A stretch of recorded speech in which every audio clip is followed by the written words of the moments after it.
Uno de los principales usos de CSS es para meter cosas en cajas. Meter cosas en cajas es un método bastante eficiente y bastante intuitivo de realizar maquetaciones gráficas. Así que voy a usar un div y dentro de ese div meteré cosas. Dentro de ese div voy a poner cosas metidas en el div.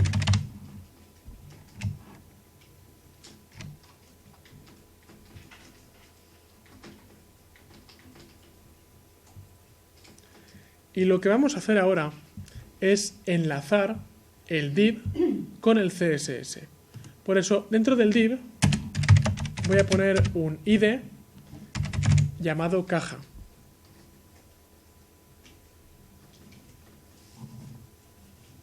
Tengo un div ID caja que contiene una palabra, contiene cosas metidas en el div.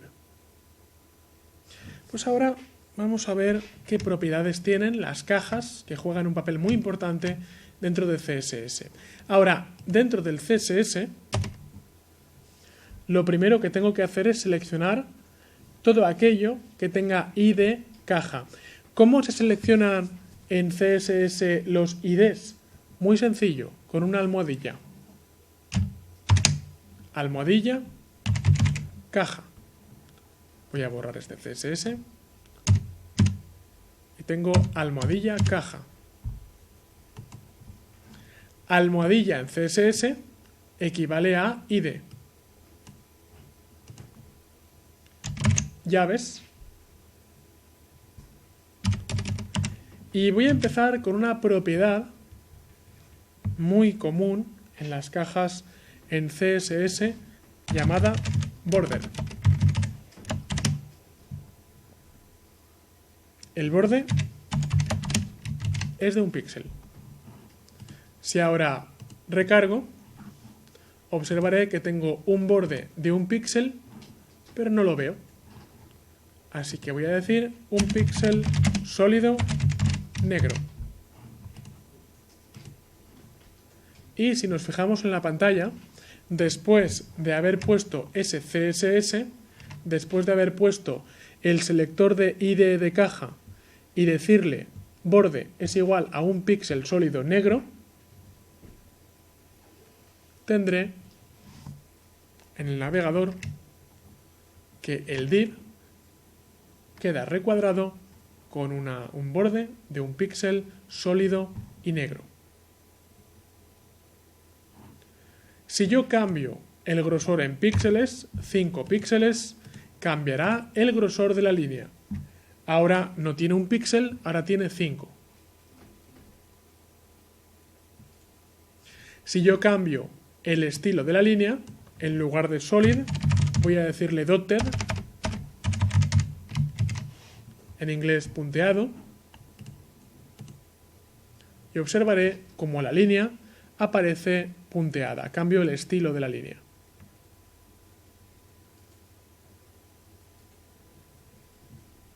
Y el tercer parámetro es el color. Si yo pongo green, cambiará, como podemos ver, el color de la línea.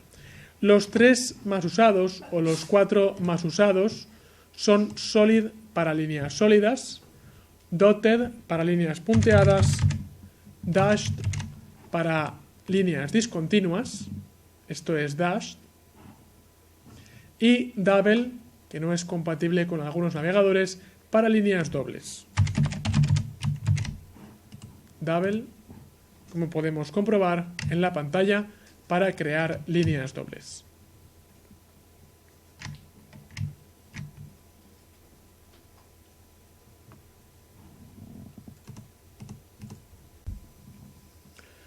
Una propiedad nueva en CSS3 consiste en redondear los bordes de las cajas. Para conseguir esto, simplemente tenemos que poner borden-radius, 2 puntos, y podemos hacer lo siguiente. Si ponemos una sola unidad, 5 píxeles, tenemos que poner px de píxeles para introducir la unidad, punto y coma para cerrar, por supuesto. CSS asume que le tiene que dar un radio uniforme a las 4 esquinas de 5 píxeles. Guardar, recargar, y observo que, pese a haberlo puesto correctamente, no tiene efecto en la página web, porque estoy usando Mozilla Firefox. Entonces, este parámetro todavía no es compatible con todos los navegadores. Para hacer que un parámetro sea compatible con todos los navegadores, tengo que añadirle prefijo de navegador. Así que copio este border radius y le añado un prefijo moz, moz de Mozilla Firefox y border radius. Otro prefijo WebKit para aquellos navegadores basados en WebKit, que a día de hoy los dos más famosos son Chrome y Safari. Y el tercer navegador más famoso es Opera. Introduzco, por tanto, border radius, el CSS genérico, moz para darle compatibilidad con Mozilla, WebKit para darle compatibilidad con Chrome y con Safari, y -o para darle compatibilidad con Opera. Si ahora guardo y recargo, observaré, miremos como ahora los bordes de las cajas sí que tienen un cierto redondeado. Cuanto más valor pongamos en el parámetro, tengo ahora entonces que cambiar todos los parámetros, mayor redondeo, miremos la pantalla, mayor redondeo tendré en las esquinas. Además, el border radius nos permite introducir radios diferentes para cada una de las esquinas. Y esto se hace, atención, de la siguiente manera. La esquina número 1 es la esquina superior izquierda. La número 2 es la superior derecha. La número 3 es la inferior derecha y la número 4 es la inferior izquierda. Por tanto, si yo pongo 15, 0 píxeles, 15 píxeles, 0 píxeles, estaré introduciendo un radio en esta esquina y en esta esquina. Y estaré anulando el radio en esta esquina y en esta esquina. Comprobémoslo. Lo copio, por supuesto, a los modificadores de compatibilidad.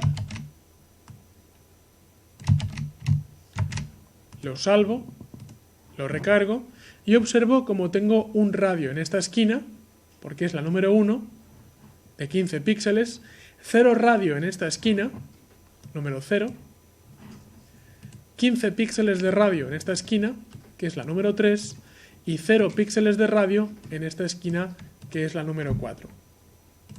Por eso, si ponemos un solo valor, se asume que el valor se aplica a las 4 esquinas, y si ponemos 4 valores, podemos especificar manualmente los radios de empalme de cada esquina.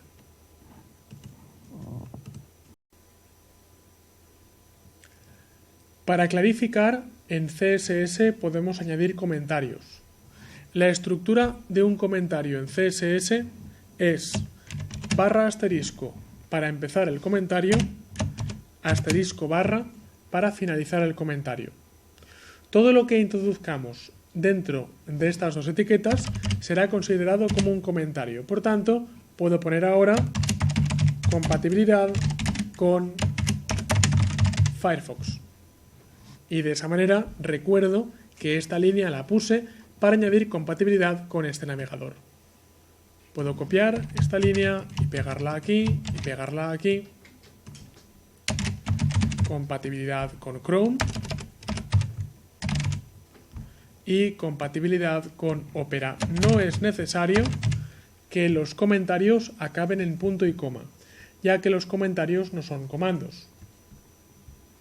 El único requisito, eso sí, es que empiecen y acaben con barra asterisco y asterisco barra.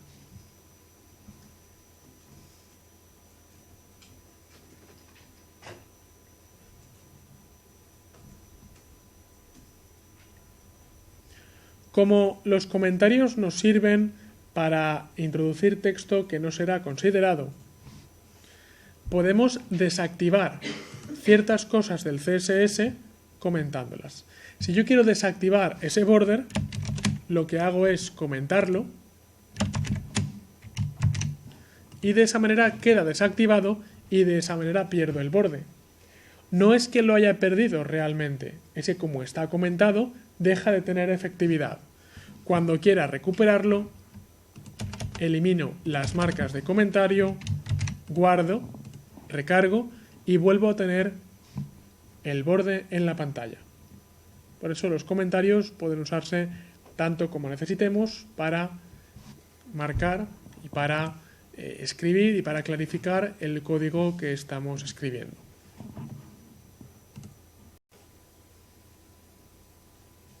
En este vídeo vamos a hablar de colores. Básicamente hay dos colores que podemos introducir en un CSS, que son los principales: el color del texto o el color del contenido del CSS y el color del fondo. Para introducir el color del contenido usamos la propiedad que ya conocéis, color, y el color. No le estoy colocando ahora mismo un color a un título, H1, como hace un rato, sino que se lo estoy colocando a un div. Y un div es una caja, es una subdivisión, pero aún así puedo hacerlo perfectamente y lo que hará el navegador es asignar el color que haya seleccionado al texto o al contenido que esté contenido dentro de ese div. Por tanto, color sirve para colorear el frente del contenido de ese CSS. Pero si queremos colorear el fondo, no ya el frente, nos iremos a Background e introduciremos un color. Por ejemplo, introduciremos Blue, azul y punto y coma para finalizar. Background Blue. Y si ahora recargo, puedo observar fácilmente como mientras que el texto sigue siendo verde, ahora el fondo es azul. Por eso, cuando quiera color de fuente, pondré color. Cuando quiera color de fondo, pondré background.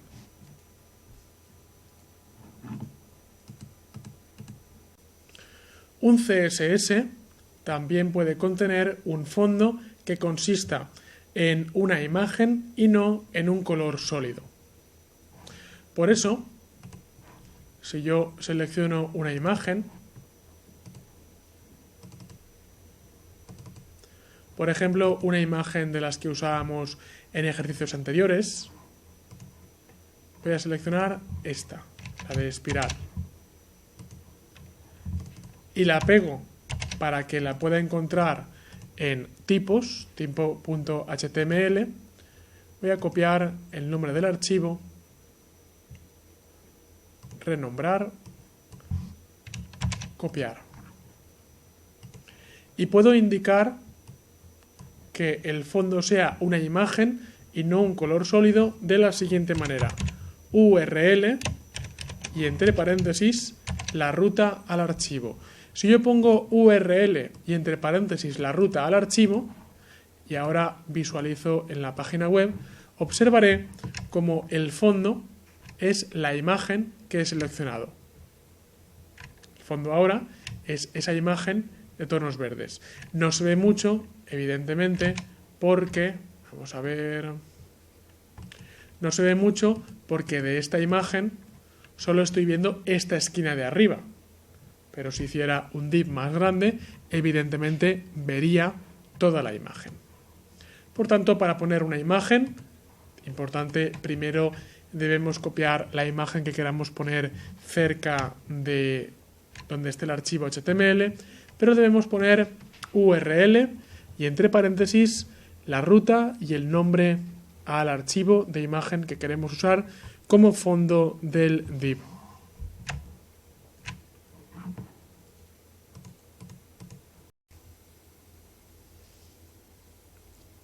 Por defecto, el CSS se adapta al tamaño del texto y al tamaño del navegador. Sin embargo, la caja CSS puede tener la anchura y la altura que a nosotros nos interese. Para ello, usaré unos sencillos parámetros width para la anchura, por ejemplo, de 300 píxeles, y height para la altura, por ejemplo, también de 300 píxeles. De esa manera, si ahora guardo y ahora recargo, observaré que el tamaño del div ya no es automático, sino que viene definido por la anchura y la altura que yo he seleccionado. Voy a poner color white para que se vea la letra dentro.